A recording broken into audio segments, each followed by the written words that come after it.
Hey guys, Shalada here. Welcome back to the Binge Zone. On today's video, we're going to be talking about season 2 of the Netflix original series Dark. And with that ending, holy crap, we have to get into that because when we were just getting our heads wrapped around time travel, they introduced the multiverse and now my head is exploding. So let's unravel just what this means for the entirety of Dark going forward, as well as the fact that they actually hinted at the multiverse in the very first episode of season 2. So let's talk about it. At the end of season 2, we see that once Martha has been killed by Adam, there appears another Martha. We're going to call her Martha 2 for the sake of convenience. Martha 1 is the original Martha, and Martha 2 is the one from the second dimension. She comes in and she tells Jonas it's not when she's from, it's where she's from. She's not from this world, thus giving us the idea of the multiverse.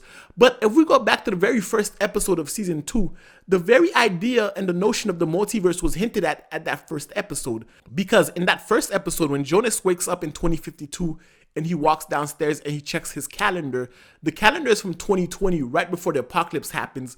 And you see June 27th is circled on the calendar. However, what you don't see is that June 21st is not X'd out in the calendar.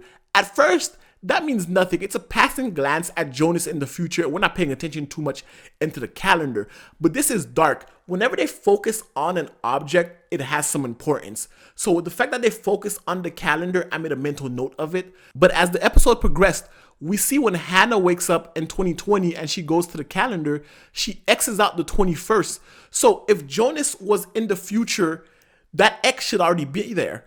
And at first, I thought it could be an error on the creators of Dark's fault because the X is there and it's not there. Maybe they kind of forgot about it. But remember, this is Dark. Everything is deliberate.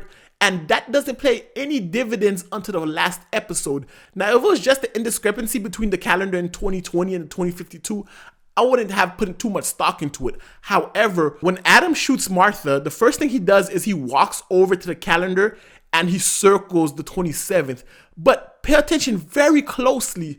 When he circles the 22nd, the X that Hannah put is there. So we see that in 2020, when Hannah has the X there, it's there.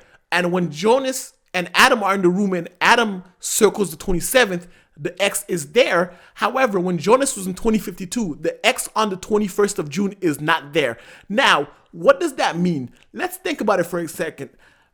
The fact that Martha 2 came from another universe, another dimension, and then we have two calendars that aren't matching, it could only mean one thing. When Jonas was launched into 2052, he was launched into another universe. Now, hear me out. What substantiates the theory even more so is the obsession that Adam has with the loophole. Because remember, the Jonas who lived in 2052 grows up to become Adam, and Adam remembers that calendar. And now, if that's the same Jonas and that's the same Adam, Adam remembers that when he was in the future, the 21st was not X'd out. However, in 2020, it is X'd out. So his loophole could be the very fact that there exists another universe, because when he leaves with Martha, when Jonas leaves with Martha 2, remember, Adam lived that, he experienced that, and he becomes the stranger, aka older Jonas, and he still has memories of that alternate universe.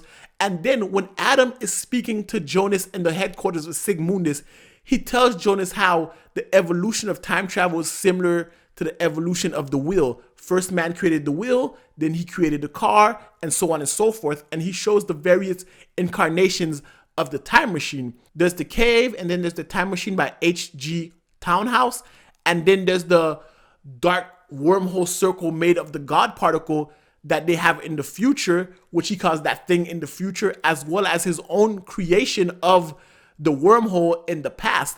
Now, for us to grasp how could that be, let's take into consideration two things. When season 1 ended, Jonas touched Helge and Helge touched Jonas. Helge was in 1953, the young child, and he teleported into 1986, jumping 33 years into the future. However, Jonas is in 1986, and he gets launched to 2052, skipping 2019 and jumping 66 years into the future. And then when Jonas goes into the God particle in the future, instead of going back to 2019 or 1986, he jumps to 1921, bringing him back where the loop supposedly starts with the creation of Sigmundus. So what I gather here is the fact that if you go into the guard particle without a machine, you get launched between universes as opposed to just time itself. Like, it's random. That's why they need the time machines, because think about it. Claudia has a time machine. Jonas has a time machine. Bartosz has one, and Hannah has one.